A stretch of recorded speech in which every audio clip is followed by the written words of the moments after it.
ತಾಯಿ ಮಕ್ಕಳು ನಾವುಗಳು, ಅಣ್ಣ ತಮ್ಮ ಅಕ್ಕ ತಂಗಿ ಬಂಧುಗಳು, ಜಾತಿ ಒಂದೇ ಧರ್ಮ ಒಂದೇ.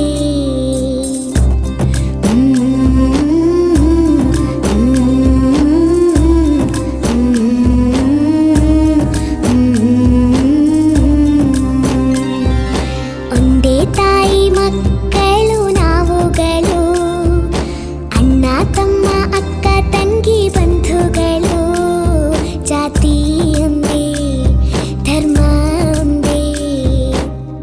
ಒಬ್ಬರ ಕಣ್ಣೀರ ಒಬ್ಬರು ಒರೆಸುವೆವು, ಒಬ್ಬರ ಹಸಿವನ್ನ ಒಬ್ಬರು ನೀಗುವೆವು, ಸಹಿಷ್ಣುತೆ ಕೊಟ್ಟೋಳು ಭಾರತ ಮಾತೆ.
ಶಿವನೇ ಅಲ್ಲ ಭಾರತೀಯತೆ ಎಂದು ಸಾರುವುದೇ ಎಲ್ಲರೂ ಒಂದು, ನಾವು ಇರುವ ಹಾಗೆಯೇ.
ದೇಶಕ್ಕೆ ಬೆನ್ನೆಲುಬು ನಾವುಗಳೆಲ್ಲ, ಪ್ರಾಣಕ್ಕಿಂತಲೂ ಹೆಚ್ಚು ಈ ಮಣ್ಣಿನ ಋಣದ ಹುಚ್ಚು.